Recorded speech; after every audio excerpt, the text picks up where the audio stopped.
True story. એક major cardiac event પછી પત્ની પોતાના પતિને લઈ અને ડૉક્ટર પાસે જાય છે અને ડૉક્ટર સાહેબને કમ્પ્લેન કરે છે કે સાહેબ આટલું બધું થયા પછી પણ ક્યારેક આલ્કોહોલ પણ લે છે, ક્યારેક સ્મોકિંગ પણ કરે છે, તો હું શું ઓછું કરાવું?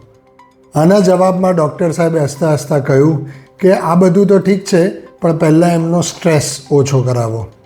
આટલી ઇમ્પોર્ટન્સ છે આપણી લાઈફમાં સ્ટ્રેસની, તો પણ આપણે સમવેર ડાઉન ધ લાઈન આને ઇગ્નોર કરીએ છીએ. આજે હું એક નહીં 4 એવા ઉપાયો તમને બધાને આપવાનો છું કે જેનાથી આપણા બધાનો સ્ટ્રેસ લેવલ થોડું ઓછું થાય. ઉપાય નંબર 1, સવારે ઉઠી અને 30થી 60 મિનિટ માટે હું કહું છું એ 3 વસ્તુ કરવાની જરૂર છે. પહેલી વસ્તુ, સ્લો મોર્નિંગ્સ. સવારે કશો જ ફોન ચેક નથી કરવો, ગેજેટથી દૂર રહેવું છે અને કોઈ હશ કે રશ મોડમાં પહેલાં અડધો કલાકથી કલાક માટે આપણે જવું નથી. વસ્તુ નંબર 2, લો એંગલ સનલાઇટ. હું મારા પ્રીવિયસ વિડીયોમાં પણ બોલેલો છું, early morning sunlight could be transformative for our life. અને નંબર 3 ઇઝ બ્રીધિંગ. આપણે બધા બ્રીધિંગ કરીએ છીએ. આજે હું તમને એક બ્રીધિંગ ટેકનિક શીખવવા માગું છું.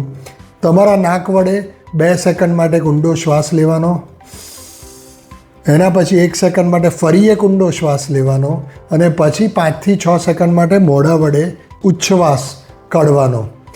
આનાથી એક એવું કહેવાય છે રિસર્ચ કે આપણી બોડી, આપણી નર્વસ સિસ્ટમ 2 મોડમાં હોય છે, ફ્લાઇટ ઓર ફ્લાઇટ મોડ અને રેસ્ટ એન્ડ રિકવર મોડ. આ મારી બ્રીધિંગ ટેકનિકથી આપણી body goes into rest and recover mode, જેનાથી સ્ટ્રેસ લેવલ ઓછું થાય છે. મોર્નિંગમાં આ વસ્તુ કરવાથી આપણા બોડીમાં કોર્ટિસોલ લેવલ, જે સ્ટ્રેસ હોર્મોન છે, એ ઓછો થાય છે અને મોર્નિંગ કોર્ટિસોલ લેવલ આપણો આખો દિવસ ડિસાઇડ કરે છે. ઉપાય નંબર 2, મલ્ટીટાસ્કિંગ. આપણે જાણતા અજાણતા ઓફિસ આવર્સ દરમિયાન ઘણી બધી વસ્તુ એકસાથે કરવા જઈએ છીએ. વેન વી ડૂ મલ્ટીટાસ્કિંગ, એના કારણે આપણું બ્રેઇન ફટીગ મોડમાં જાય છે, જેના કારણે આપણો સ્ટ્રેસ વધે છે. એના બદલે learn to say no, focus on only one thing, go deep in that thing, જેના કારણે તમારું સ્ટ્રેસ લેવલ ઘટે છે. ઉપાય નંબર 3, મારા બહુ જ બધા મિત્રો જે સ્ટુડન્ટ્સ છે, આઈટી પ્રોફેશનલ્સ છે, વર્કિંગ પ્રોફેશનલ્સ છે, એમના માટે પ્રોલોંગ્ડ સિટિંગ.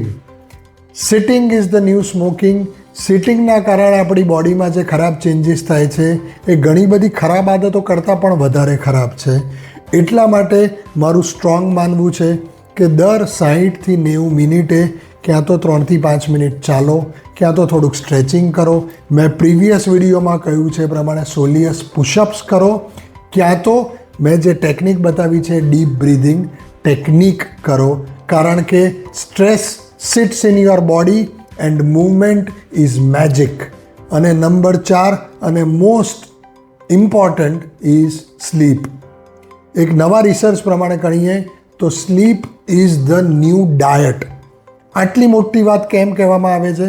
કારણ કે જે લોકો 7 કે 7થી વધુ કલાક સૂવે છે એ લોકોની બોડીમાં સ્ટેમ સેલ્સ પ્રોડ્યુસ થાય છે, જે તમારા બોડીના કોન્ટ્રાક્ટર સેલ્સ એટલે કે રિપેર સેલ્સ છે.